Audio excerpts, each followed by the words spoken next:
my town there. Partly the way it is, partly the way I imagine it. From out here, it looks comfortable, doesn't it? Prosperous, even happy. Well, for the most part, it is. Except for the poison, the rot, the horribly toxic abscess.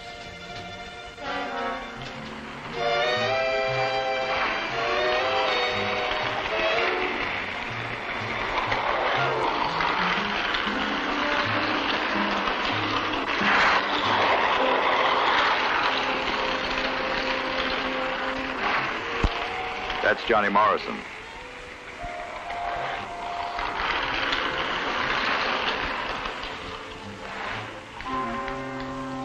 He's one of those already infected. Come on, I'll show you.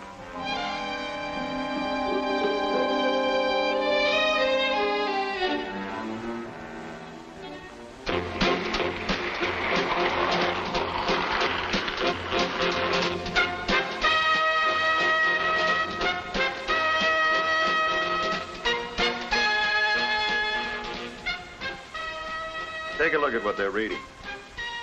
Go on. They won't even know you're there.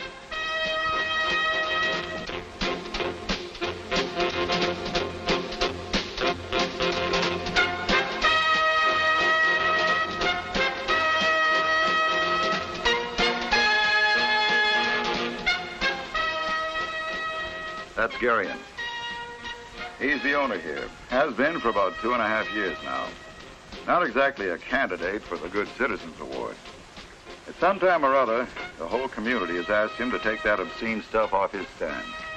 His response usually amounts to some form of dollar-sign logic. It's my business. I'll sell whatever makes a profit. So instead of getting better, the obscenity gets worse and worse.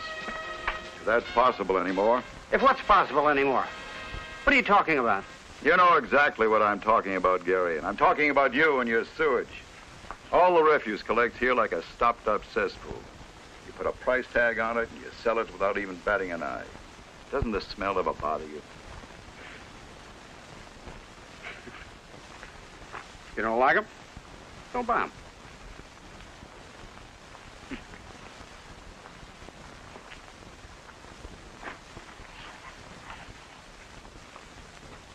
There they are. The soul-searing bacterias of a new disease.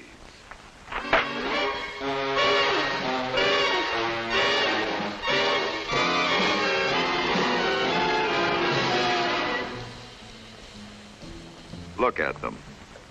The girly and so-called nudist magazines.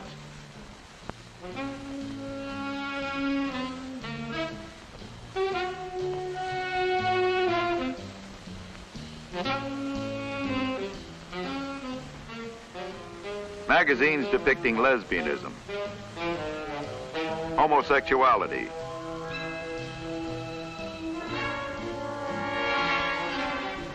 sodomy, transvestism, sadism,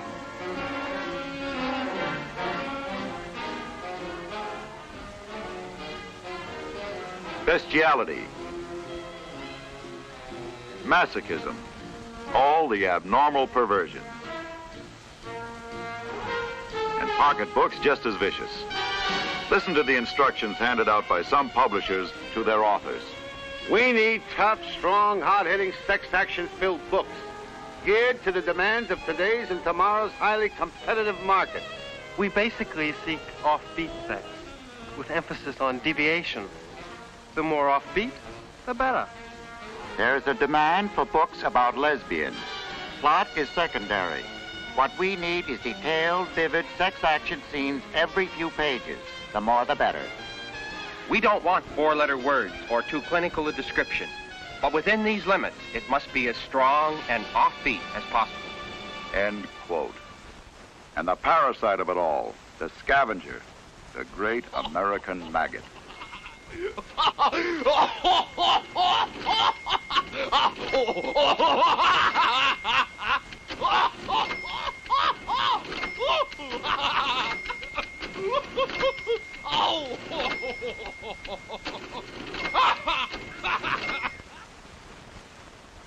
Yeah, we've had complaints about Guerin before. Some worse than this. Then what happens now? In all probability, nothing. Nothing. But, Lieutenant, you can see for yourself these magazines and Are paperbacks. filthy and unclean and lewd. Now, I agree with you. The powers that be don't agree with us. You mean you won't help us? I mean, I can't. My hands are tied. Now, you can call it hopeless. I'll call it a stone wall. It's all the same thing. I don't understand. How can you just sit there and say, sure, the stuff is rotten, but don't throw it in my lap? That's not exactly what I was trying to say. Then what? Look, I've just so much time, and this department has just so many men. Now, you put them both together, and there's not enough time or men to do the kind of job that has to be done. But Guerin is wrong in what he's doing. Now, there's got to be some way to make him accountable for his actions. There is. You get the district attorney to prosecute. Once he does that, we can make the arrest. But I warn you, his experiences in cases like this have been pretty bitter and disappointing.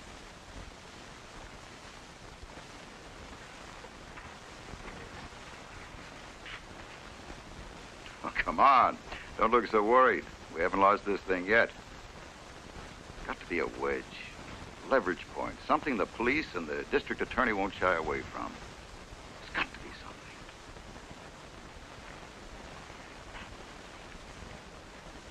Of course. Sure, why not?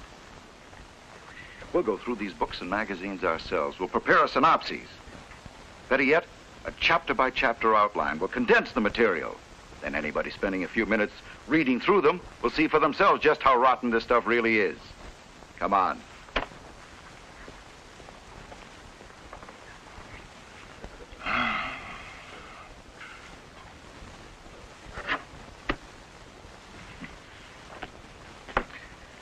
Come here. I want you to hear this. Diane awakens in her cheap hotel room, dreaming of a fierce hunger for a real live man. But her boyfriend is in jail for having intercourse with her best girlfriend in a public theater. Diane attempts masturbation, but turns to an empty whiskey bottle instead. She goes downstairs, where she bribes the bartender for whiskey by exposing herself to him. He masturbates. Diane further bribes him, and they engage in sexual intercourse behind the bar. End first chapter. But keep in mind, there are 12 more just like this. Lots of work, huh? Well, it does take the burden off the police department and the district attorney. Well, let's get this typed up and get it down to his office.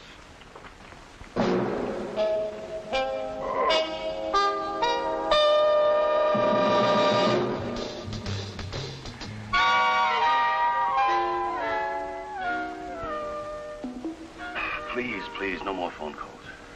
Thank you. I am not trying to avoid my responsibilities.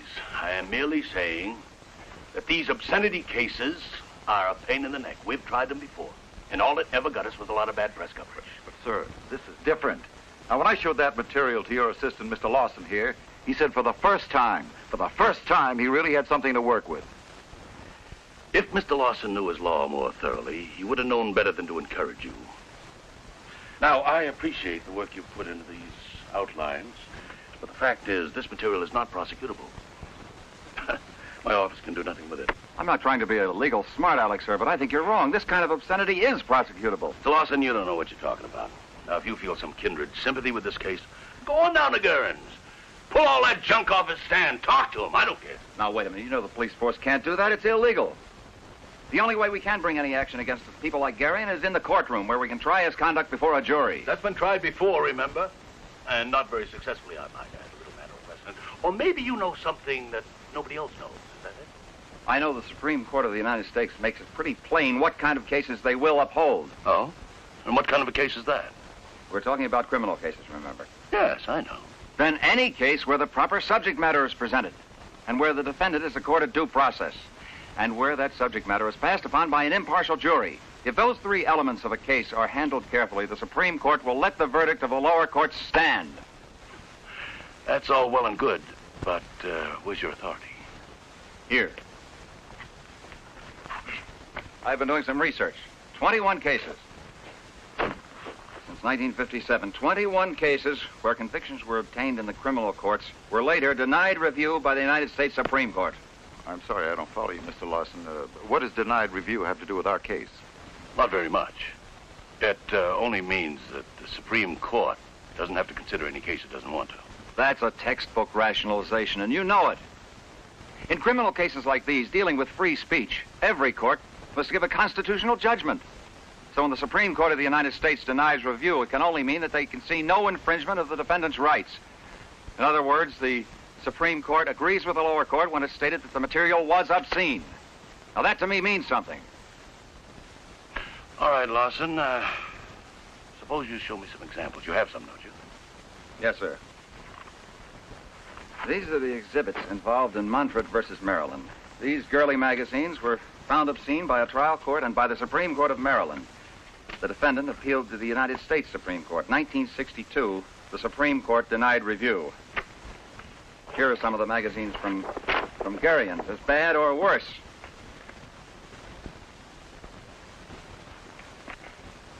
This paperback, College for Sinners, was involved in count 1 of New York versus Freed. A trial in the appellate court found the book obscene. New York's highest court refused to review the conviction. 1964, the Supreme Court of the United States denied review. And this after some claimed that only hardcore material could be prosecuted. Now, compare it with the books every kid can buy today at Garian's.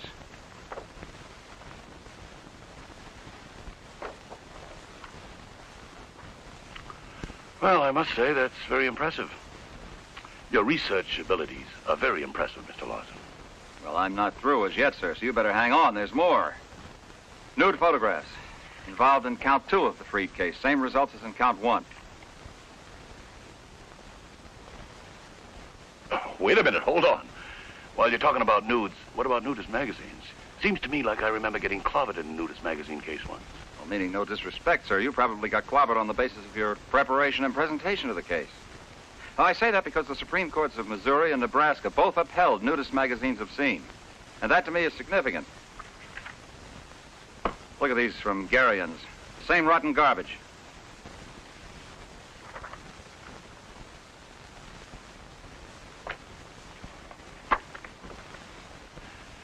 Lawson, I don't know whether you irk me because you're arrogant or because you're right. Thank you, sir. Another paperback, Fear of Incest, from a California versus Williamson. A jury convicted a liquor store owner for selling it. The appellate courts held the book obscene. The Supreme Court of California refused to review the conviction. 1964, the United States Supreme Court denied review. And just for good measure, sir, I read the book. Why, it's mild in contrast to these from Garian's. Oh, yes, and just for the record, here's what Justice Fox said about Fear of Incest in his opinion. Such literature, quote, serves to erode our moral standards and tends to bring about the moral decay of our people, unquote. These sadomasochistic materials are from Garian's. Alberts of Roth Alberts fame was distributing material like this at the time of his arrest in 1957. The United States Supreme Court refused to reverse his conviction. All right, Lawson, all right. You may have a case, and then again you may not. It all depends, as you've already noted, on your presentation and the way you handle the jury and the arrest. So go ahead and file on Garian. Thank you, sir. Thank you very much. Thank you. Oh, remember one thing. My permission doesn't carry any weight in court, so don't look for it to keep you from getting your ears beat off.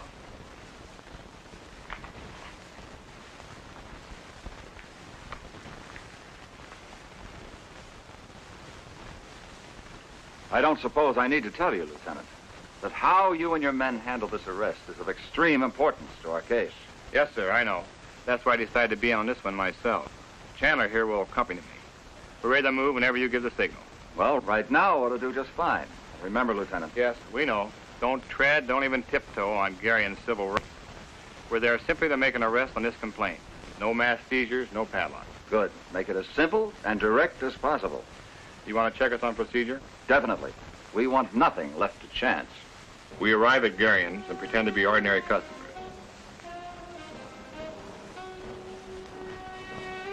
We know what we want, though, and we secure a copy of Sex Bond.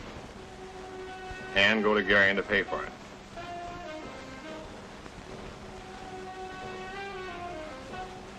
Then we ask if he has anything a little meatier than sex bots. If he does, we buy that book also. Right. An admission on his part that he is aware of the nature of the material he is selling would help.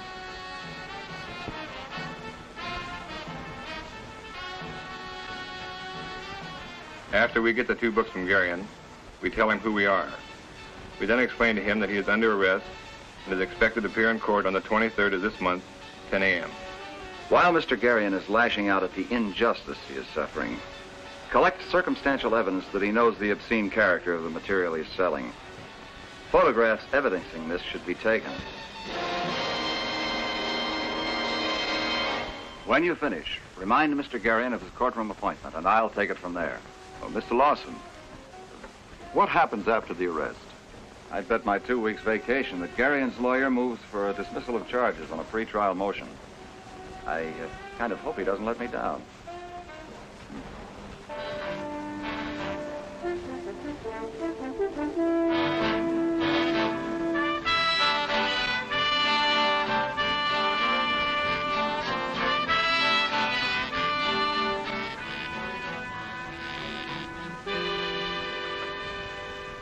Your Honor, I'm for dismissal of the charge on the basis that the book Sex Pots is constitutionally protected and that this charge has been improperly brought. Your Honor, we strenuously oppose the defendant's motion. There is only one question to be decided here today, and that is whether or not this is a jury question. In other words... This is a matter of free speech. We think this case should be thrown out of court.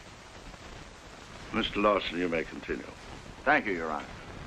The question to be decided here, as I almost stated earlier, is whether or not 12 people might conclude beyond a reasonable doubt that this book is obscene. That the dominant theme of the book, taken as a whole, is an appeal to prurient interests. That is all, Your Honor.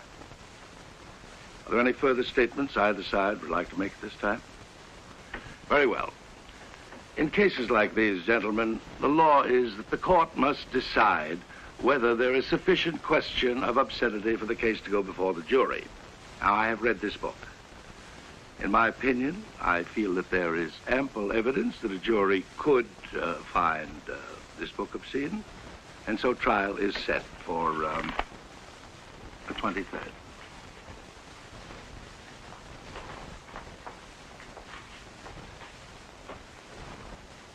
Hold it there, please, gentlemen. Mr. Lawson! Mr. Lawson! I understand an arrest has been made on the basis of a complaint against Garion for selling obscene books. Is this true? Why are you going to prosecute? Yes, gentlemen, to both your questions. Excuse me, Mr. Lawson. Aren't you afraid of treading on the golden calf for free speech? No one's being denied his rights as a free citizen. All we're saying is read the book, read the outline even, and then say if the publisher, the author, the distributor, and the defendant haven't way overstepped the bounds of reason, decency, and free speech. Excuse me. Oh, hold it a minute. Aren't you the two that originally filed the complaint? Yes, that's right. May I ask why? I mean, why stir up a fuss about a few dirty books?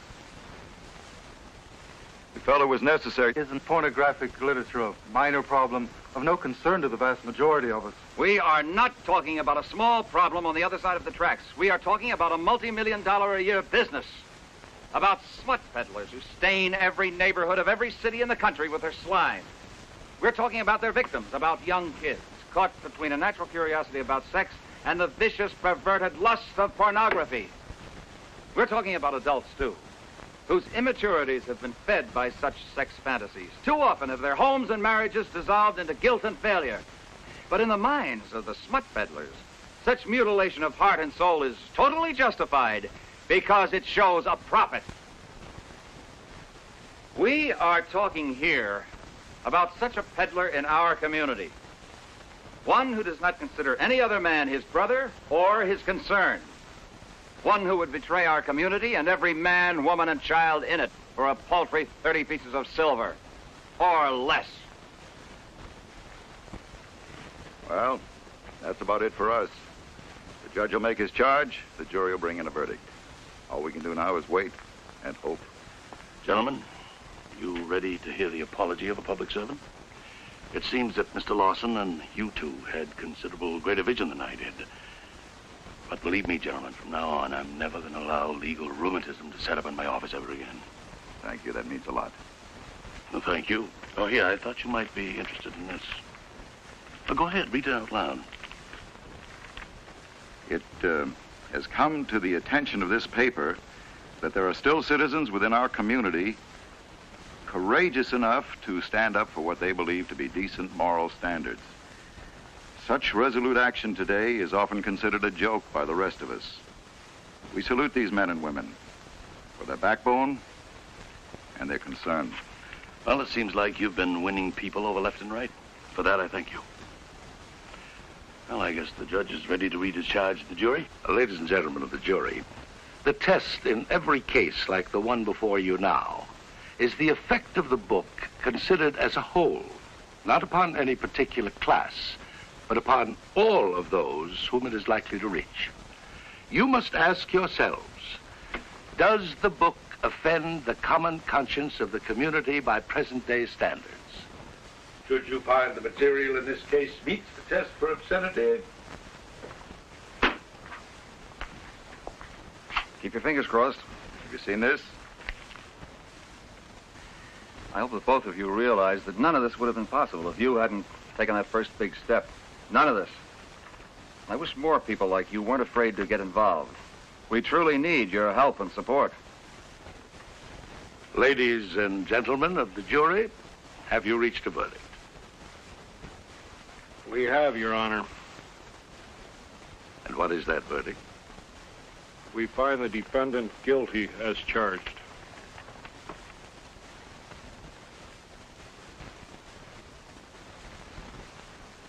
Ladies and gentlemen of the jury, I wish to thank each of you for your services.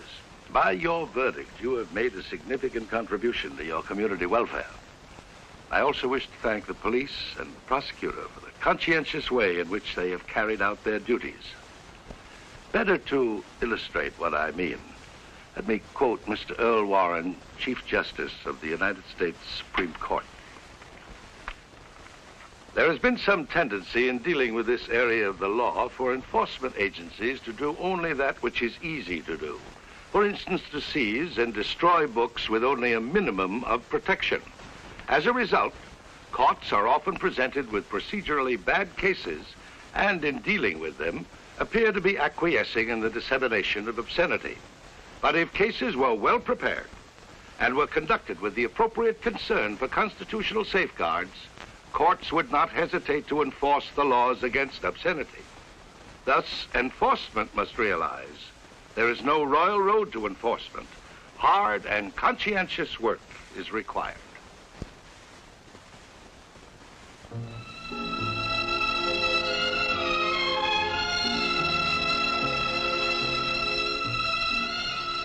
Yes, sir. That's my town there. But this time there isn't any infection or any disease. And on behalf of my town, I want to thank you for being around to help. But there are other towns, even your own. Take a long, honest look at your town.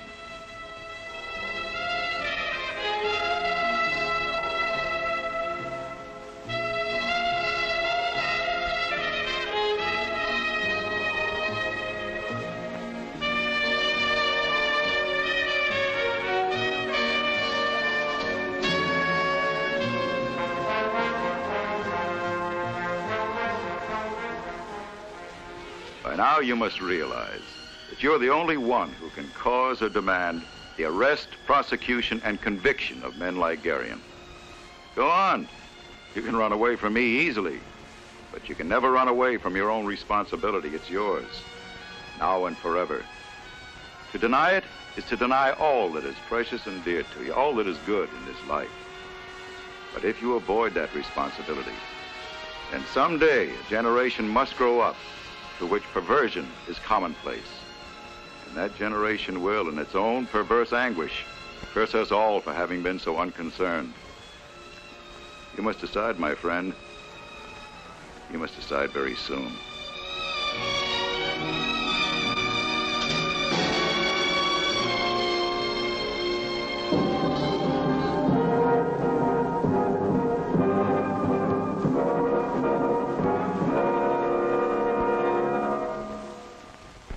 They won't even know you're there.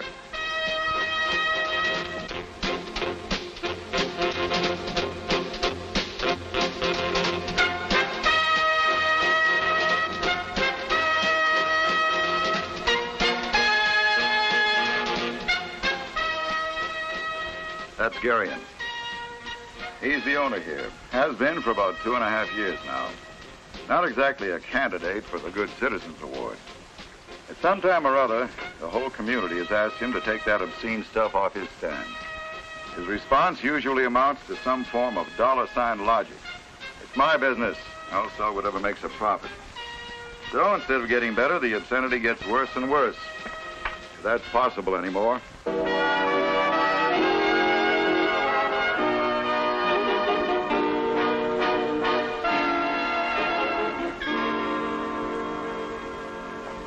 That's my town there. Partly the way it is, partly the way I imagine it. From out here, it looks comfortable, doesn't it? Prosperous, even happy. Well, for the most part, it is. Except for the poison, the rot, the horribly toxic abscess.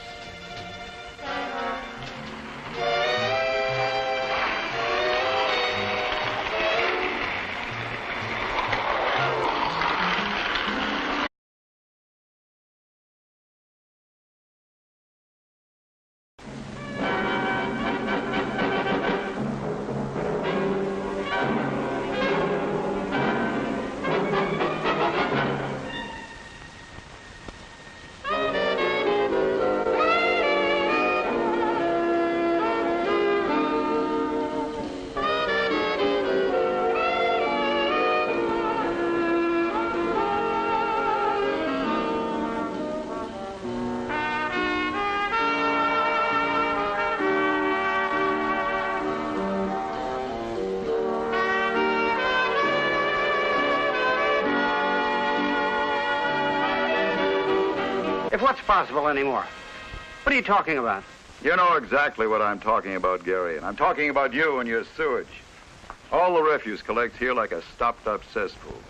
You put a price tag on it and you sell it without even batting an eye. Doesn't the smell ever bother you? You don't like them? Don't buy them.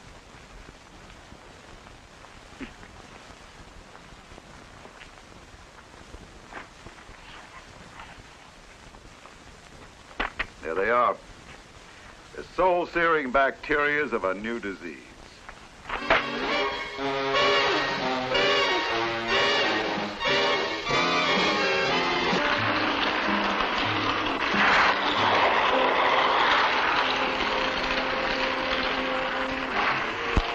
That's Johnny Morrison.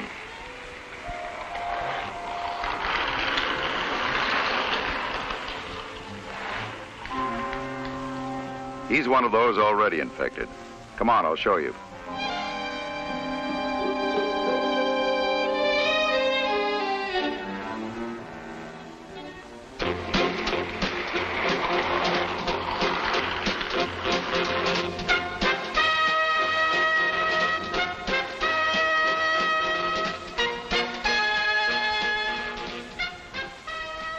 Take a look at what they're reading.